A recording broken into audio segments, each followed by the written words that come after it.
Kehamilan mencurigakan, pengungkapan Piers Morgan yang mengguncang citra Meghan Markle dan membuka kembali keretakan dalam monarki Inggris. Keluarga kerajaan Inggris selalu diselimuti rahasia, keheningan strategis, dan narasi yang dirancang dengan cermat. Namun kali ini, drama tersebut mengambil dimensi yang jauh lebih keras, lebih tidak nyaman, dan lebih mengganggu daripada biasanya.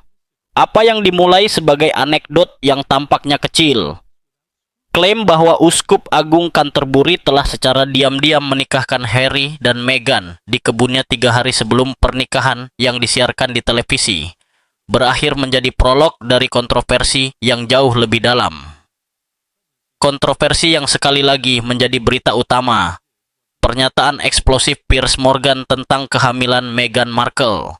Pangeran Harry, menurut sumber yang dekat dengannya, bereaksi dengan marah. Baginya, kata-kata Morgan bukan hanya kritik media lainnya, tetapi serangan langsung terhadap inti terdalam keluarganya. Namun, pertanyaan yang muncul di benak publik tak terhindarkan. Apakah ini operasi media lain untuk mendiskreditkan Duke dan Duchess of Sussex? Atau memang ada inkonsistensi serius dalam kisah kehamilan Meghan? Apakah kebohongan disembunyikan dengan cermat di balik narasi yang sangat emosional?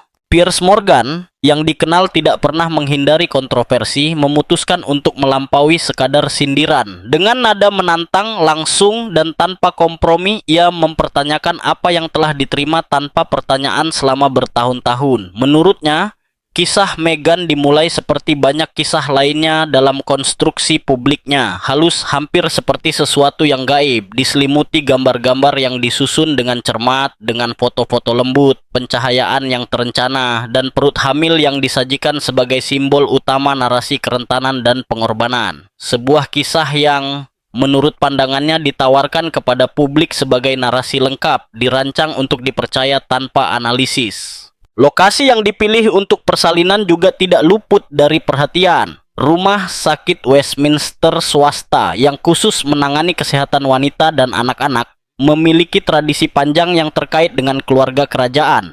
Sepupu Harry lahir di sana, yang secara teori memberikan legitimasi pada pilihan tersebut. Namun, kali ini ada sesuatu yang tidak sesuai. Pengamat kerajaan, jurnalis, dan analis mulai memperhatikan ketidaksesuaian. Dan Morganlah yang memimpin serangan tersebut. Ketika menurutnya bukti mulai muncul yang menunjukkan inkonsistensi dalam laporan resmi, Piers melakukan apa yang paling ia kuasai, mengubah keraguan menjadi tontonan media. Secara langsung di siaran, ia membanting tinjunya ke meja dan melontarkan pertanyaan yang terdengar seperti tantangan terbuka. Bagian mana yang nyata? Apakah ada yang nyata?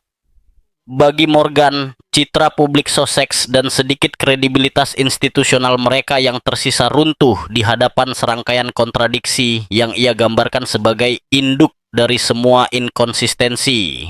Menurut penjelasannya, ini bukan sekadar kesalahan komunikasi. Morgan berbicara tentang memo internal, kronologi yang tidak sinkron, pernyataan publik yang kontradiktif, dan foto-foto yang menurut interpretasinya mengungkapkan peristiwa yang dipentaskan dengan cermat. Perut yang tampak berubah posisi, ukuran, dan bentuk. Gerakan perlindungan yang berlebihan diikuti oleh penampilan tanpa beban. Momen-momen drama fisik yang bergantian dengan hari-hari aktivitas yang tampak normal. Bagi Morgan, ini bukanlah kebetulan atau hasil dari sudut kamera. Ini adalah pemasaran. Jurnalis tersebut menegaskan bahwa kronologi kehamilan yang dipublikasikan tidak sesuai dengan apa yang terjadi di balik layar. Kerahasiaan medis yang diduga itu bukan karena keinginan yang sah untuk privasi, melainkan strategi pengalihan perhatian. Setiap keheningan, setiap ambiguitas, dan setiap kontradiksi adalah bagian, menurutnya, dari narasi yang dirancang untuk membangkitkan simpati, meredakan kritik, dan melindungi Meghan dari pertanyaan apapun. Titik balik terjadi dengan penyebutan seorang informan yang diduga membocorkan kronologi sebenarnya. Buku harian, memo agenda, dan catatan rumah sakit yang, menurut Morgan, bertentangan dengan narasi resmi. Tanggal-tanggal yang tidak sesuai, penampilan publik yang tidak sesuai dengan trimester kehamilan yang seharusnya, dan kunjungan medis yang bertepatan dengan foto-foto Meghan di bagian lain kota. Dalam beberapa kasus, klaimnya, Meghan bahkan tidak berada di rumah sakit pada saat dirawat, menurut keterangan resmi. Dalam sebuah gestur teatrikal, Morgan mengaku lelah menerima begitu saja versi yang Meghan Markle pilih untuk ciptakan, dan dicap sebagai ahli teori konspirasi karena menunjukkan inkonsistensi yang jelas.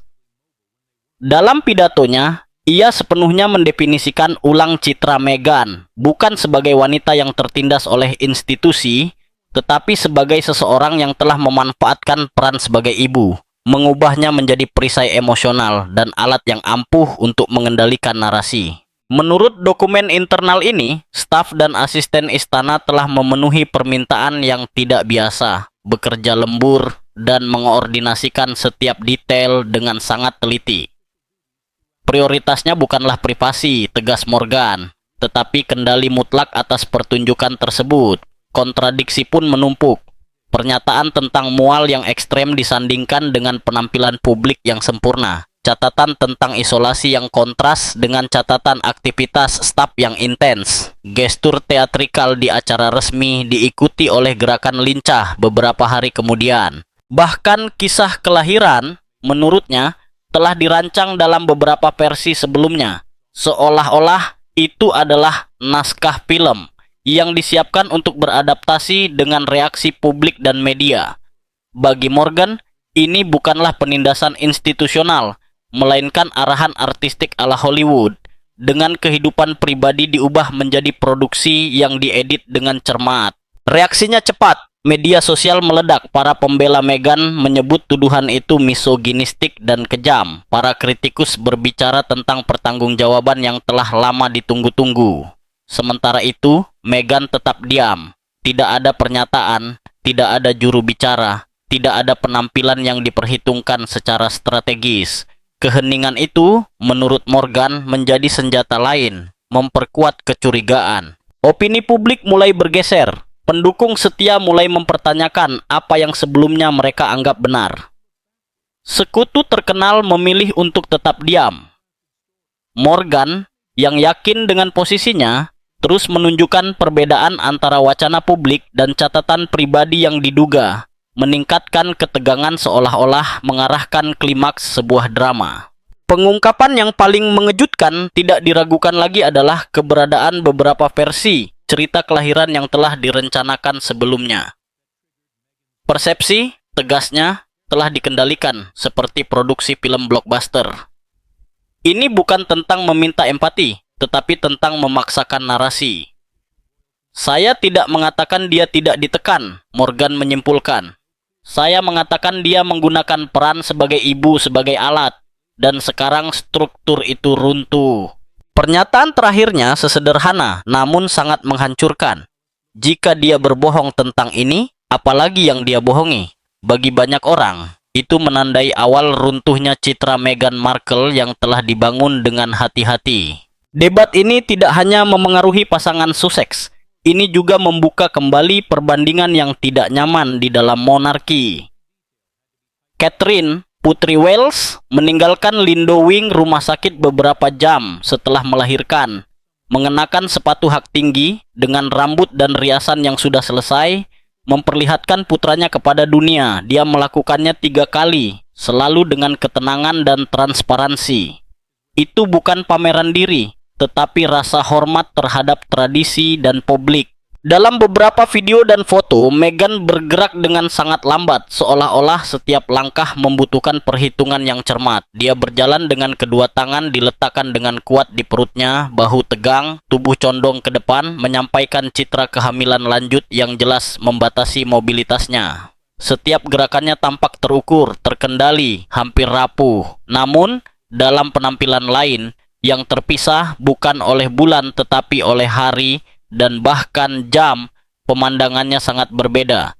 Ia menaiki tangga dengan cepat, berputar dengan mudah, membungkuk tanpa kesulitan, dan berjalan dengan percaya diri yang hampir seperti atlet, mengenakan sepatu hak tinggi lebih dari 10 cm, seolah-olah tubuhnya tidak memiliki batasan sama sekali. Tentu saja, kehamilan bukanlah pengalaman yang seragam. Setiap wanita mengalaminya secara berbeda dan variasi adalah hal yang normal. Argumen itu pada awalnya cukup untuk meredakan keraguan. Tetapi di sini bukan masalah perubahan bertahap dari waktu ke waktu. Ini adalah kontras ekstrem dalam interval menit.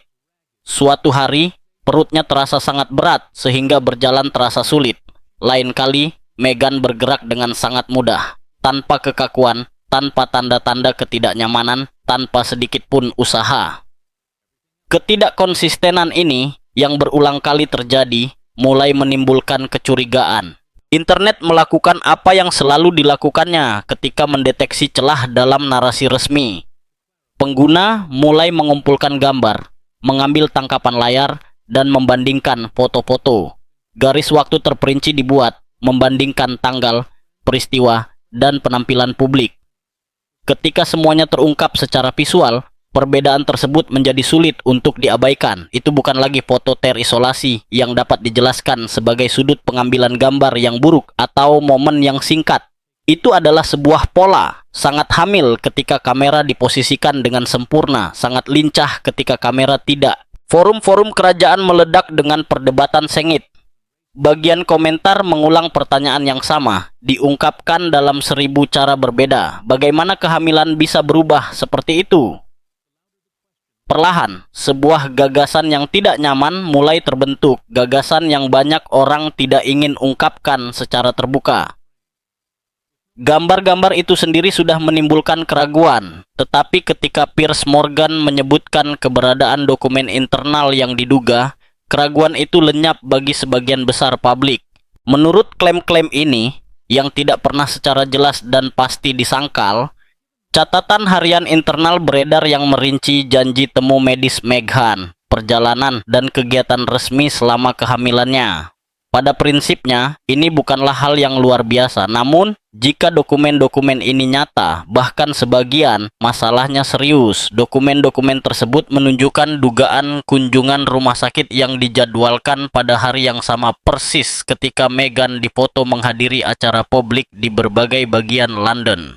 Ini bukan sekadar jadwal yang ketat atau kesalahan administrasi sederhana. Ini adalah hari-hari penuh. Menurut dokumen, dia berada di satu tempat, menurut foto-foto, dia jelas berada di tempat lain. Dan kontradiksi ini menimbulkan masalah mendasar. Seseorang tidak dapat berada di dua tempat pada saat yang bersamaan. Biologi tidak fleksibel. Kehamilan 9 bulan tidak dijadwal ulang seperti rapat bisnis.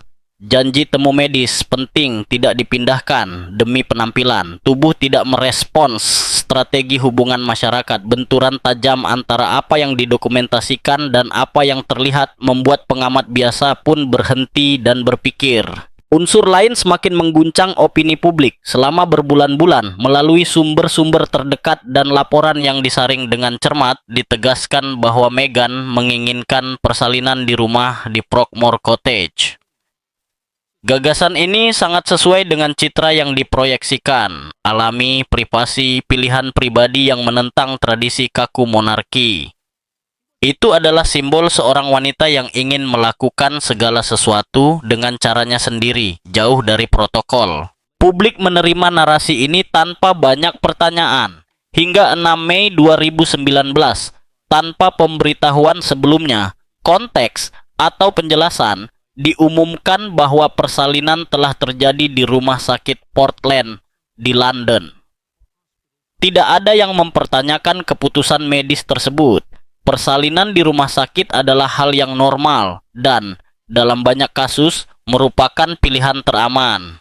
Itu bukanlah masalahnya. Konflik sebenarnya adalah keheningan mutlak yang mengikutinya. Tidak ada satu kalimat pun yang menjelaskan perubahan rencana tersebut. Tidak ada referensi tentang rekomendasi medis. Tidak ada pengakuan bahwa narasi publik telah berubah secara tiba-tiba. Tidak ada apapun. Hanya keheningan yang tebal, tidak nyaman, dan mencurigakan. Ketika seorang tokoh publik membangun narasi yang begitu jelas, yang juga terkait dengan nilai-nilai seperti otentisitas, gaya hidup alami, dan kemandirian, wajar untuk mengharapkan setidaknya penjelasan singkat ketika narasi itu runtuh dalam semalam. Tetapi penjelasan itu tidak datang. Bukan dari istana, bukan dari Meghan. Ceritanya berubah begitu saja. Seolah-olah janji kelahiran di rumah tidak pernah ada. Seolah-olah publik harus melupakannya sepenuhnya. Keheningan itu berdampak buruk. Hal itu mendorong orang untuk melihat ke belakang. Wawancara ditinjau ulang, pernyataan dibaca ulang, kronologi diperiksa kembali. Sebuah pertanyaan yang mengganggu muncul.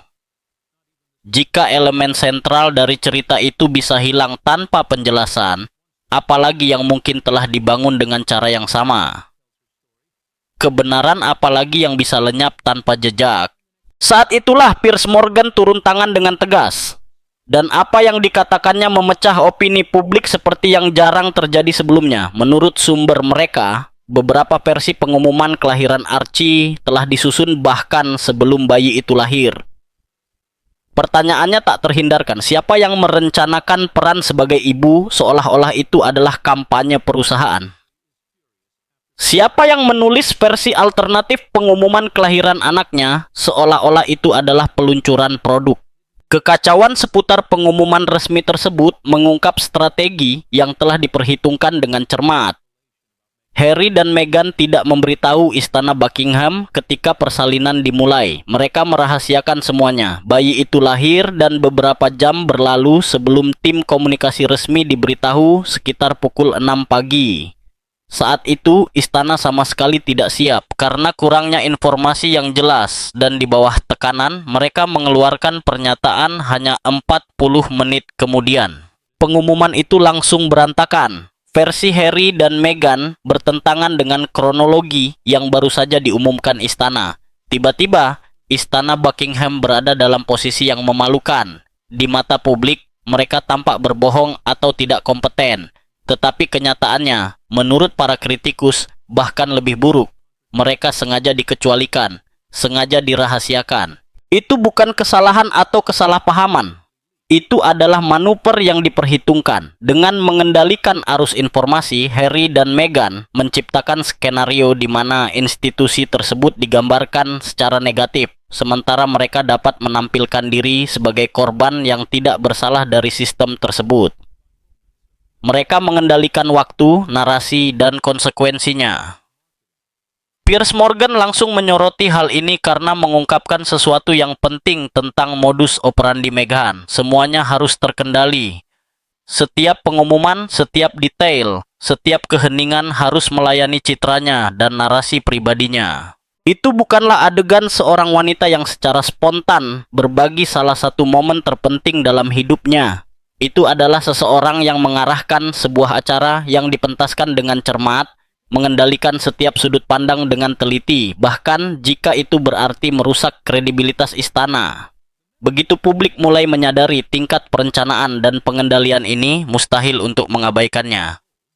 Kisah dongeng itu mulai terurai, mengungkapkan realitas yang jauh lebih terencana, kurang romantis, dan sangat tidak nyaman. Selama wawancara bersejarahnya dengan Oprah Winfrey, Meghan Markle menciptakan salah satu narasi paling emosional dan kuat dalam dekade terakhir di dunia media kerajaan. Di hadapan jutaan pemirsa di seluruh dunia, ia menggambarkan kehamilannya sebagai pengalaman yang ditandai dengan pengabaian, kesepian, dan ketidakpedulian. Menurut kesaksiannya, staf istana membiarkannya terisolasi tanpa dukungan medis atau emosional, memaksanya untuk melewati salah satu momen paling rentan dalam hidupnya di dalam sebuah institusi yang ia gambarkan sebagai dingin, kaku, dan sangat tidak manusiawi. Dampaknya langsung terasa. Narasi tersebut berhasil. Citra seorang wanita hamil yang terjebak dalam sistem yang bermusuhan dan tidak berempati menghasilkan gelombang solidaritas global. Bagi banyak orang, Meghan mewujudkan arketipe korban modern, sosok yang terpapar pengawasan publik, tidak terlindungi dari kekuasaan institusional, dan dihukum karena berani memecah keheningan. Selama berminggu-minggu, mempertanyakan narasi ini tampaknya tidak hanya tidak perlu, tetapi juga tidak dapat diterima secara moral. Namun, seiring berjalannya waktu, elemen-elemen mulai muncul yang secara radikal mengubah persepsi publik. Memo internal yang bocor, yang keberadaannya tidak pernah secara resmi disangkal, mulai beredar di kalangan jurnalis, analis, dan pakar rumah tangga kerajaan. Dan apa yang dijelaskan dalam dokumen-dokumen ini sangat kontras dengan versi yang disampaikan kepada Oprah. Menurut memo-memo ini, staf istana telah menerima instruksi eksplisit dan berulang. Setiap permintaan dari Meghan harus segera dipenuhi. Bukan bila memungkinkan, bukan tergantung ketersediaan, tetapi mendesak dan sebagai prioritas utama. Jadwal diatur ulang, janji temu sebelumnya dibatalkan, dan banyak karyawan bekerja lembur untuk menanggapi perubahan pakaian mendadak, tuntutan tak terduga, dan permintaan terus-menerus. Jauh dari menggambarkan seorang wanita yang diabaikan, dokumen-dokumen tersebut melukiskan gambaran sebuah institusi yang hampir sepenuhnya berfokus pada memuaskan satu orang. Salah satu poin paling sensitif yang terungkap oleh dokumen internal tersebut menyangkut pertemuan dan pengarahan penting. Menurut catatan tersebut, Meghan diundang beberapa kali ke pertemuan penting di mana strategi, protokol, dan rencana masa depan dibahas. Dia tidak dikecualikan, dia tidak dilarang hadir, dia hanya memilih untuk tidak pergi. Beberapa ketidakhadiran ini kemudian ditafsirkan ulang dalam wacana publik sebagai tindakan marginalisasi yang disengaja. Tetapi dokumen-dokumen tersebut menunjukkan sebaliknya, pintu terbuka lebar, dan dialah yang memilih untuk tidak melewatinya. Perbedaan ini menandai titik balik, narasi bergeser dari seorang wanita yang dipinggirkan oleh sistem menjadi sosok yang sangat istimewa, yang kemudian menampilkan perlakuan istimewa itu sebagai perlakuan buruk. Piers Morgan adalah salah satu komentator yang paling bersikeras pada gagasan ini. Baginya, ini bukan tentang penindasan, tetapi tentang hak istimewa yang disalahartikan dan dijual kepada publik sebagai penyalahgunaan. Istana, menurutnya, telah melonggarkan aturan yang tidak akan pernah diubah untuk anggota keluarga kerajaan lainnya, mendorong stafnya hingga batas maksimal untuk memastikan kesejahteraan Meghan. Pengungkapan yang paling tidak nyaman bukanlah hanya isi memo tersebut, tetapi fakta bahwa tidak ada yang menyangkalnya. Tidak ada pernyataan resmi yang menolak keasliannya. Tidak ada klarifikasi kategoris. Yang muncul dari halaman-halaman itu bukanlah gambaran seorang wanita yang ditinggalkan, tetapi gambaran tim yang kelelahan, yang mencoba memenuhi harapan yang mustahil. Kesadaran ini mulai secara serius mengikis opini publik. Sejak saat itu, pertanyaannya bukan lagi bagaimana istana bisa memperlakukannya seperti itu, dan menjadi sejauh mana cerita tersebut dibentuk agar sesuai dengan narasi viktimisasi. Ketika keraguan semacam itu muncul, keraguan itu tidak lagi terbatas pada episode tertentu. Keraguan itu meluas, mencemari, dan memaksa pemeriksaan ulang terhadap semua yang terjadi sebelumnya. Dan di tengah proses kritis ini, sesuatu terjadi yang, bagi banyak orang, terbukti lebih mengungkapkan keheningan mutlak Meghan. Dalam konteks tuduhan, inkonsistensi yang mencolok, dan dugaan bukti dokumenter yang beredar tanpa terkendali, tidak ada tanggapan sama sekali. Tidak ada pernyataan yang disusun dengan hati-hati. Tidak ada juru bicara yang mengklarifikasi fakta. Tidak ada pembelaan publik dari teman-teman berpengaruh atau sekutu tetap. Tidak ada pula gugatan hukum. Alat yang dengan cepat digunakan Meghan di masa lalu ketika dihadapkan dengan informasi yang dianggapnya salah. Keheningan itu memekakan telinga.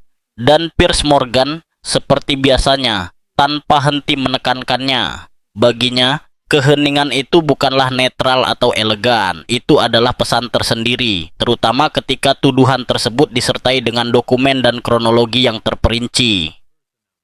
Di media sosial, pergeseran itu terlihat hampir secara langsung. Para pembela sebelumnya mulai ragu. Komentar berubah dari "ini adalah pelecehan media" menjadi "jika itu tidak benar, mengapa dia tidak menyangkalnya?" Sementara itu, kekosongan informasi diisi oleh analisis independen. Garis waktu diteliti hingga detail terkecil. Wawancara dianalisis detik demi detik. Dokumen internal diperiksa dari setiap sudut pandang yang memungkinkan. Tanpa suara resmi untuk membantah klaim tersebut, spekulasi mengeras menjadi kecurigaan. Bukan karena siapapun secara definitif membuktikan kebohongan, tetapi karena tidak ada yang bergegas untuk menyangkalnya. Yang lebih mencolok adalah ketidakhadiran Pangeran Harry, seorang pria yang telah membangun identitas publik pasca kerajaannya di sekitar pembelaan yang gigih terhadap istrinya dari pers. Seseorang yang berulang kali berbicara tentang melindungi keluarganya dari kebohongan dan manipulasi media.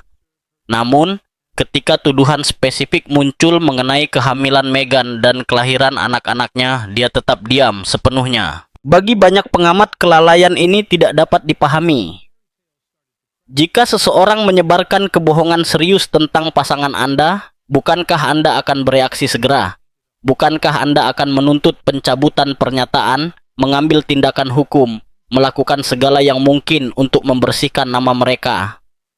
Kurangnya respons tidak diartikan sebagai martabat atau pengendalian diri, tetapi sebagai penghindaran, seolah-olah menanggapi berarti membuka kotak Pandora yang mustahil untuk ditutup. Begitu benih keraguan ditaburkan, tidak ada yang aman dari pengawasan. Bahkan wawancara Oprah yang sebelumnya dianggap tak tersentuh, analis dan kritikus mulai memeriksanya dari perspektif yang berbeda. Jeda-jeda itu tampak terlalu tepat, air mata muncul, tetapi tidak pernah jatuh. Emosi tumbuh dalam crescendo yang diperhitungkan dengan sempurna dan dilepaskan tepat pada saat yang tepat. Dia tidak dituduh berpura-pura, tetapi berakting, melakukan kerentanan yang telah dipersiapkan dengan cermat. Perbandingan dengan wawancara dan penampilan podcast sebelumnya memperkuat persepsi itu. Ritme yang sama, irama yang sama, jeda dramatis yang identik, pilihan bahasa yang serupa. Bagi banyak orang itu bukanlah pengakuan spontan, tetapi narasi yang diasah dari waktu ke waktu. Poin yang paling kontroversial dan mungkin paling tidak nyaman adalah penggunaan peran sebagai ibu sebagai tameng naratif.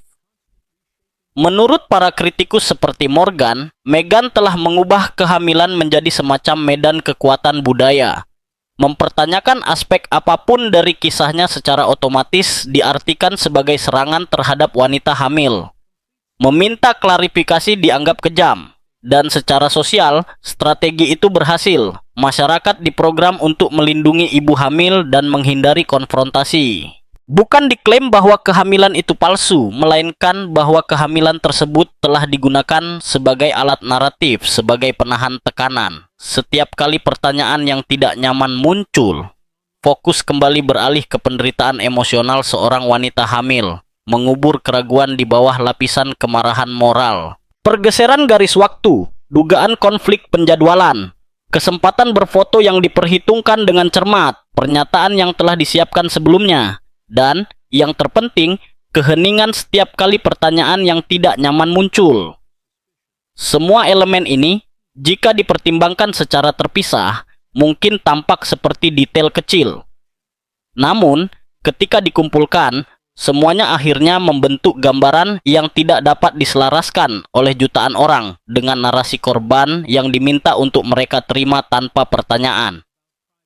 Masalahnya bukanlah satu episode atau tuduhan spesifik, tetapi akumulasi kontradiksi yang terus-menerus yang dari waktu ke waktu mulai melebihi luapan emosi apapun. Kontras tersebut melengkapi semuanya. Bandingkan saja pendekatan ini dengan bagaimana Pangeran William dan Catherine menangani momen-momen sensitif serupa, tetapi dengan paparan publik yang sangat besar. Catherine muncul di luar rumah sakit hanya beberapa jam setelah melahirkan 3 kali, mengenakan sepatu hak tinggi, riasan wajah sempurna, dan senyum terkendali, berbagi momen-momen yang sangat intim dengan publik.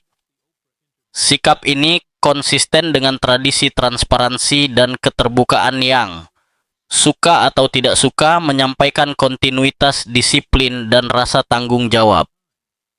Tidak ada misteri, tidak ada versi alternatif, tidak ada perubahan narasi.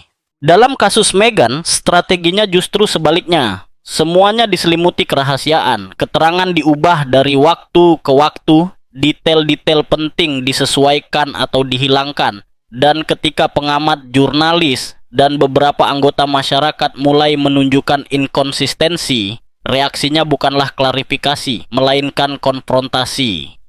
Kurangnya jawaban yang jelas dikombinasikan dengan tuduhan kekejaman terhadap mereka yang mengajukan pertanyaan, tidak menghilangkan keraguan, malah memperbanyaknya.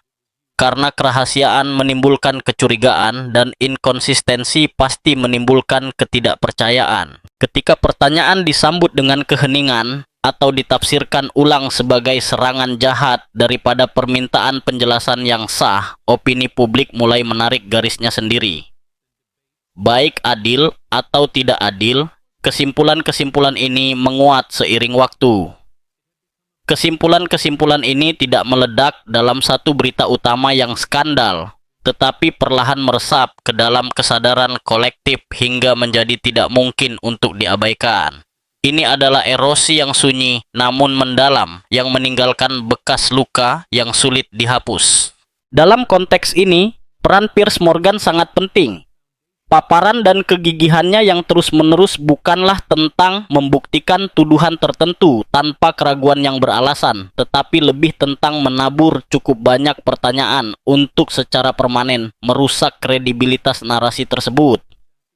Kerusakan sebenarnya bukanlah rasa malu sesaat atau kontroversi tertentu, tetapi erosi kepercayaan yang berkepanjangan. Dan begitu kredibilitas retak dengan cara ini, jarang sekali pulih sepenuhnya. Saat ini, setiap kali Meghan berbicara, setiap kali dia menceritakan kembali kisahnya, sebagian besar publik tidak lagi mendengarkan untuk memahami, tetapi untuk mendeteksi ketidakkonsistenan berikutnya, kontradiksi berikutnya, detail yang tidak sesuai. Manfaat dari keraguan telah lenyap.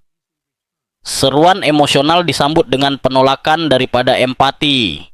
Itulah harga sebenarnya dari narasi yang dianggap tidak stabil. Ketika kepercayaan hilang, bahkan kebenaran, jika datang terlambat dan selalu diliputi kecurigaan,